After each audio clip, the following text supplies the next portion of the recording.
Hi everyone. Today we are going to be going through lesson 5.8.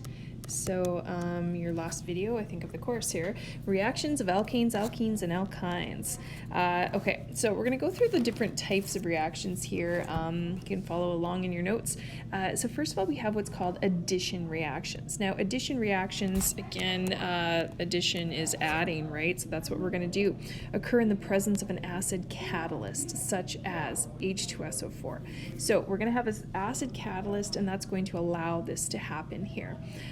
So addition, what we know, we're going to add H2, first of all, in the first case, to an unsaturated hydrocarbon. So unsaturated means we've got alkenes or alkynes. So this is things that include a double bond or a single bond.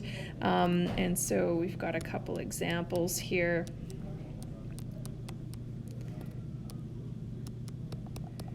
So for example, what's going to happen here, we've got this H2. Now remember, H2 is, H bonded to an H. So what's going to happen, one of them is going to come here, one of them is going to come here, and we're going to change that double bond to a single bond, okay?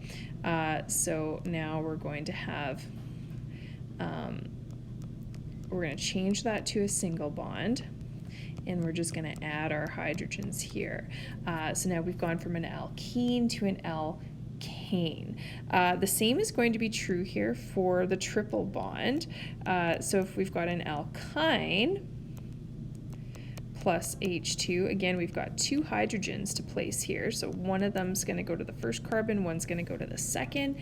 And instead of an alkyne, now we're going to have an alkene. I'm going to draw those hydrogens on there. There you go. So we went from an this one here, we go from an alkene to an alkane, and here we go from an alkyne to an alkene, okay?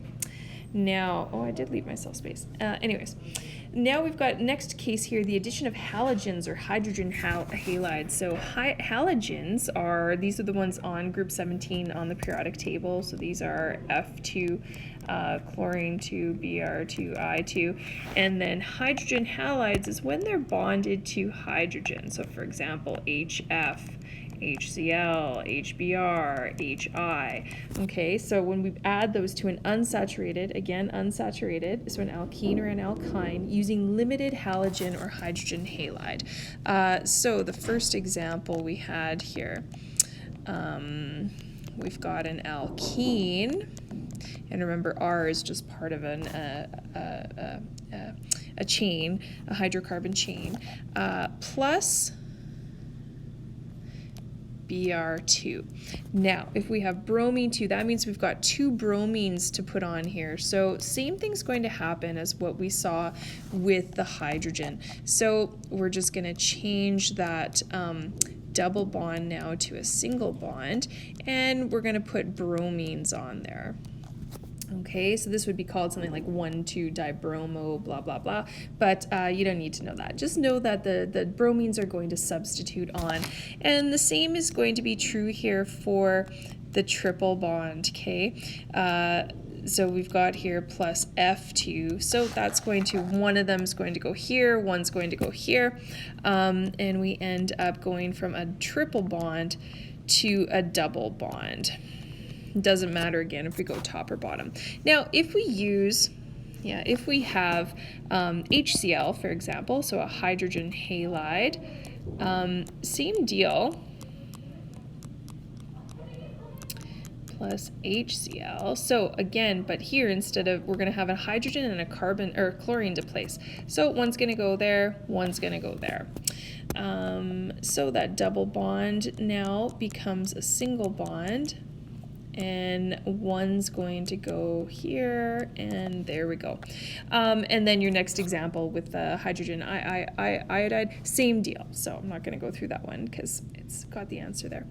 Now C, so C is the same thing, but now instead of having a limited amount, we've got an excess. So an excess means we have lots of something, okay? So when you've got lots of something, this is what's going to happen now. This is for alkynes only here. So the example, we've you've got an alkyne, and you're going to know that this is in excess or that you've got lots because it's going to show it as having a 2 in front here. So that 2 indicates now that you've got 4 fluorines to place, right? And so basically 2 of them are going to go there, 2 of them are going to go here, and we're going to see that triple bond reduced to a single bond, and then we're going to have the 4 fluorines around it. Now, one thing to note when you've got the hydrogen halide, we do see happen, one thing we do see happen, so here you've got 2 hydrogens and 2 bromines. So what we will end up seeing is that the 2 hydrogens are going to go to the same carbon atom, and the 2 halogens will go to the same carbon atom. So just make a note of that. That's kind of one little trick you got to be aware of there. Okay, next we have what's called substitution reactions. So just like in math, substitution reactions, you're putting something in for a variable would be the math version of that. So substitution, we're just going to replace one thing with another. So substitution reactions again occur, well no, these occur in the presence of light. UV is going to be our fastest here.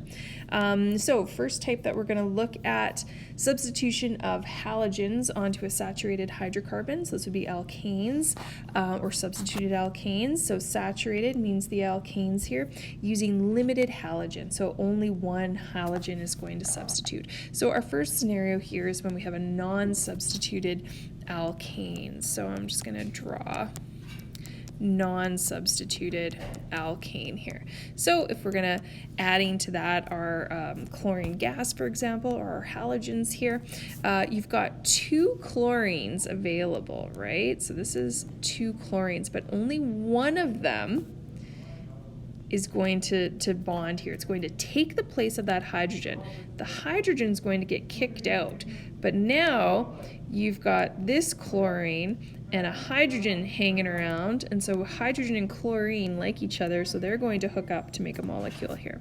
So you're going to end up with the chlorine substitutes, and then you've got 1 chlorine left over, and it's going to bond with that hydrogen that is available there, okay? Now, when we have a monosubstituted alkane, so this would be when you have an alkane that already has something on it, okay? So I'm just going to show these as all hydrogens except for that one. So I'm looking at that chlorine there that's already substituted, and then I've got F2 being added here. Now, in this case, again, we've got 2 fluorines available, but only one is going to substitute. Now, it is actually going to choose this hydrogen to replace, and so it's going to go on the carbon that already has the substitution. So that one is favored, okay? So here then, we're just going to draw the alkane. Oops, that's an H. H, chlorine. And now we're going to draw fluorine here, because that fluorine, one of them came over here, right? But left over, I had to get rid of that one hydrogen. I've still got a fluorine kicking around, so it's going to become HF. Okay, so that's going to be my products there. Next, this would be when we have a di-substituted. So the example given shows bromine here, 2 bromines on this carbon atom, plus I2. So in this case, again, one of the iodines is going to substitute. So one of the iodines, and then what's left over is that hydrogen's going to bond to the leftover halogen there. And then tri-substitute, this is all kind of the same thing over and over again. So let's see. H, chlorine, H, chlorine, H, plus Cl2. So it's going to pick this one because the other first carbon here already has 2 chlorines on it, so it's actually going to join that one, and that hydrogen's going to leave.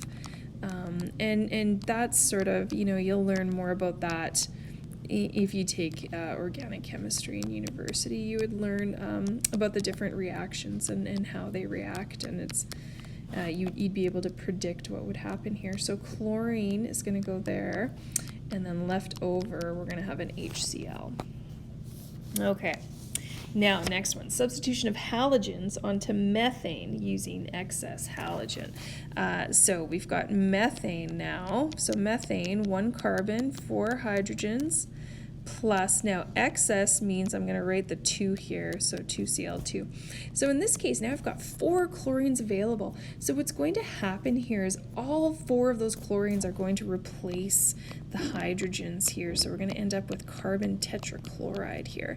And then the problem, people forget this, you've removed 4 of those hydrogens, so you have to put them on this side. Now some people would write 4H, but you're not going to write 4H because 4H, we have to remember that hydrogen is a diatomic molecule. It's part of Hofbrinkel. So you're going to have H2 and 2 of them. Okay, so you're just going to replace those hydrogens with the chlorines, leaving 2H2 as one of your products. Okay, next we're going to talk about our combustion reactions. Now you've done these before. We've done them. You did them in grade 10. We've done them again in grade 11 in the mole unit. Now we're going to look at them one more time here through the organic chemistry lens here. So all hydrocarbons react with oxygen to produce water and carbon dioxide. And so your job will be to, first of all, you have to write the formula for the molecule, so butane. Now, don't get tricked by this, because sometimes when they have radicals, people mess up the names of the formulas for them. So butane, this would be 1, 2, 3, 4, right? And then you've got to have your hydrogens around. So butane is going to be C4H10 plus O2. So these reactions are always going to be constant. So we've got our butane plus O2 becoming carbon dioxide plus H2O. Now, the difficult part of these reactions is not writing them, because it's always going to be the same thing. It's the hydrocarbon, which is this, plus oxygen gas yields CO2 plus H2O. But what we do have to do is balance them. So that can be tricky for people. So I'm just going to do that for you. So that would be the balanced equation there. Next to pentene, so again, I would get you to, so it's going to be C5H10, and it's going to be plus O2 goes to CO2 plus H2O, and then I'm going to get you to balance that, okay? So really practice balancing them, because you need the practice, and then we'll go over them in class, okay? So C6H10 is our hexyne, so you again write the equation, octane, CH818, and then you'd go through that too. So I'm gonna let you do that. We can talk about it in class. Okay, so now you can do worksheet number 6, okay? So that is assigned, and I'll put the answer key up for you. Thanks, everyone.